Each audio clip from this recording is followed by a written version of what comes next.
નહોતી થઈ નેટવર્ક સાથે તો ઘણા વર્ષોથી તમે જોડાયેલા છો સર, પરંતુ ચેનલની શરૂઆતથી જ તમે અમારી સાથે છો સીએનબીસી બજાર સાથે. તમારી સામે 10 વર્ષની આ પ્રગતિ પણ તમે જોઈ છે, જે રીતે રોકાણકારો આપણી સાથે જોડાયેલા છે. કઈ રીતે તમે આ દમદાર 10 વર્ષને જોયા? તમારા વિશેષ કઈ રીતે અમારી ટીમ માટે, વ્યુઅર્સ માટે? તમને 10 વર્ષના ખૂબ ખૂબ હાર્દિક અભિનંદન. એક કહી શકાય કે આજથી 10 વર્ષ પહેલા જ્યારે માર્કેટ પડતું હતું ત્યારે અમે લોકો પાસે જતા હતા અને એમને થોડી ધીરજ આપતા હતા કે ડરો નહીં, માર્કેટમાં ઉતાર ચઢાવ આવ્યા કરે. આજે હવે એવો સમય આવ્યો છે કે ઇલેક્શનના દિવસે જ્યારે માર્કેટ નીચે પડ્યું, લોકોએ રેકોર્ડ ખરીદારી કરી. લોકોએ અમને ફોન કરીને કીધું કે નિલેશભાઈ, તમે ડરતા નહીં, બજારમાં ખરીદી કરતા રહેજો, અમે પૈસા મોકલીએ છીએ. આજે રોકાણકારોમાં મેચ્યોરિટી આવી ગઈ છે, સમજદારી આવી ગઈ છે. એની પાછળ ઘણા બધા લોકોનો હાથ છે, પણ સીએનબીસી બજારનો પણ ઘણું બધું યોગદાન છે. આપે લોકોના દિલ સુધી એમની ભાષામાં વાત કરી, માર્કેટના ઉતાર ચઢાવ, માર્કેટની બારીકીઓ સમજાવી છે. એને કારણે રોકાણકારો હવે મેચ્યોર થયા છે અને પોતાના કન્વિક્શન ઉપર એ કોઈની પણ સામે ઊભા રહી જાય છે. 10 વર્ષ પહેલા અમે એ જોતા હતા કે ગોરિયાઓ શું કરે છે, કોણ વેચી રહ્યું છે, કોણ ખરીદી રહ્યું છે. આજે હવે એ લોકો જોતા થઈ ગયા છીએ કે અમે શું કરીએ છીએ. આ જે ચેન્જ આવ્યો એ સીએનબીસી બજારને કારણે આવ્યો છે. સર, ખાસ તમારા એપ્રિસિએશન માટે, અને તમારો પણ એટલો જ ફાળો, કારણ કે તમારા જેવા દિગ્ગજો જ્યારે અમારી સાથે જોડાયા છે તો એક ઘણો એક સપોર્ટ છે વ્યુઅર્સ માટે પણ, જે સજેશન્સ તમારા તરફથી ખરા જે છે એમના માટે બતાવવામાં આવે છે.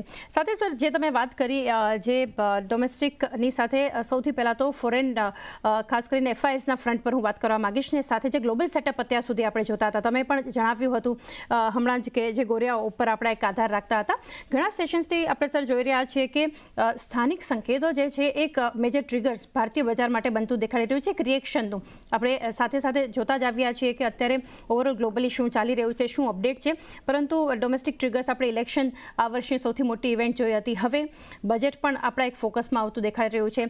એફઆઈએસનો ફરી વિશ્વાસ આવ્યો છે, તમે કેશ અને ડેરિવેટિવ ડેટા જુઓ તો, પરંતુ એના કરતાં વધારે મહત્વનું હતું જ્યારે એફઆઈએસ નેગેટિવ હતા ત્યારે ડીઆઈએસ તરફથી જે સતત સપોર્ટ હતો.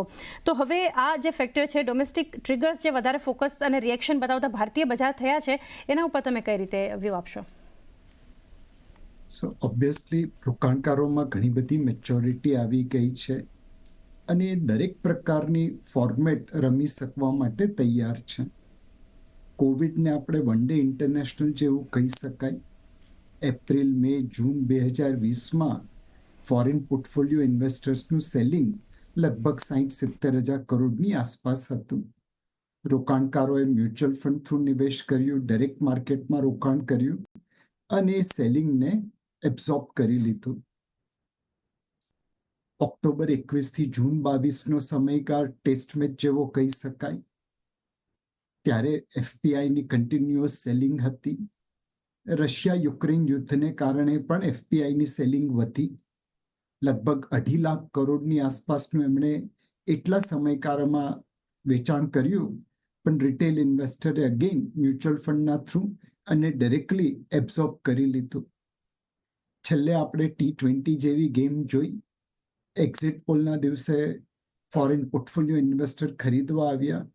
12-15 હજાર કરોડનું એમણે બાઇંગ કર્યું કેશ અને ફ્યુચર્સમાં, અને રિટેલ રોકાણકારો એમને પધરાવી દીધું. ઇલેક્શનના રિઝલ્ટ દિવસે માર્કેટ જોરથી પડ્યું. રિટેલ ઇન્વેસ્ટરે 21,000 કરોડનું તો કેશમાં જ બાઇંગ કર્યું. મ્યુચ્યુઅલ ફંડમાં પૈસા આપ્યા એ અલગ. સો રિટેલ ઇન્વેસ્ટરની મેચ્યોરિટી, રિટેલ ઇન્વેસ્ટરનું પાર્ટિસિપેશન એ વિશ્વાસ દે છે કે આપણી માર્કેટમાં હવે એક બેલેન્સિંગ થઈ ગયું છે અને એક ઇક્વિલિબ્રિયમ આવ્યું છે. હવે ગોરિયાઓ પોતાના દેશના કે પોતાના કારણોને કારણે જો વેચવા આવશે તો માલ એબ્ઝોર્બ થઈ જશે. આપણી માર્કેટ આપણા ફંડામેન્ટલ ઉપર ચાલશે. રોકાણકારો ડોમેસ્ટિક આવે એનો મતલબ એમ નથી કે માર્કેટ હંમેશા ઉપર જ જાય. વિદેશી અને દેશી રોકાણકારોનો ઓબ્જેક્ટિવ એક જ છે, પૈસા બનાવવાનો.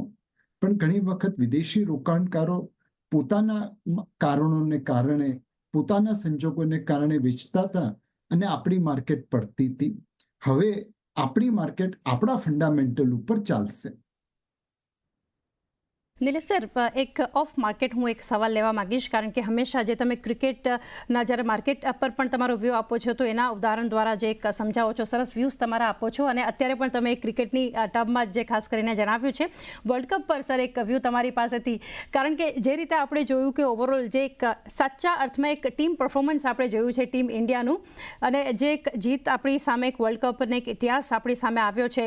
નો ડાઉટ આપણા 3 દિગ્ગજ પ્લેયર્સ જે છે ને નેક્સ્ટ વર્લ્ડ કપમાં આપણે જોવાના નથી, પરંતુ ઓવરઓલ ટીમનું પરફોર્મન્સ તમે કઈ રીતે જોયું? જે ભારતીય ક્રિકેટ ટીમે અચીવ કર્યું T20 વર્લ્ડ કપમાં એ ખરેખર અદ્ભુત છે. એક પણ મેચ હાર્યા નહીં, લગભગ બધી મેચ એમણે એકદમ સરસ રીતે જીત્યા છીએ. અને ખરાબમાં ખરાબ સમયમાં પણ એમણે હિંમત નહોતી હારી.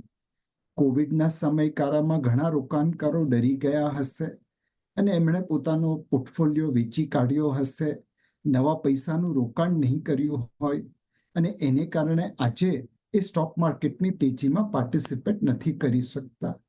પણ એમણે ભારતીય ટીમ પાસેથી શીખ લેવી જોઈએ. 30 બોલમાં 30 રન કરવાના હતા, 6 વિકેટો હાથમાં હતી. ક્લાસેન જબરજસ્ત બેટિંગ કરી રહ્યો હતો મિલરની સાથે, અને છતાંય હાર્દિક પંડ્યા આપણા ગુજરાતી ભાઈ બરોડાના, એમણે હિંમત છોડ્યા વગર બોલિંગ કરી એની વિકેટ લઈ લીધી.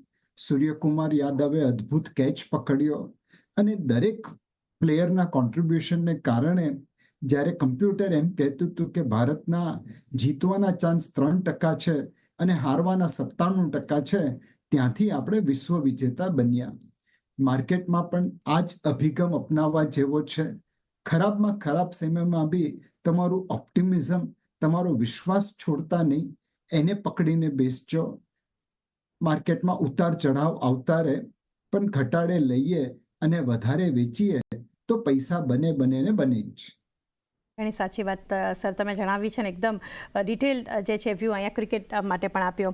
ફરી માર્કેટ પર સર પૂછીએ તો જે 10 વર્ષની આપણે વાત કરી, તો હવે આવનારા 10 વર્ષને ધ્યાનમાં રાખી કયા સેક્ટર હવે નેક્સ્ટ ડિકેડ માટે, દશક માટે તમે માની રહ્યા છો કે આ સેક્ટર્સ પર એક ફોકસ હોવું જોઈએ?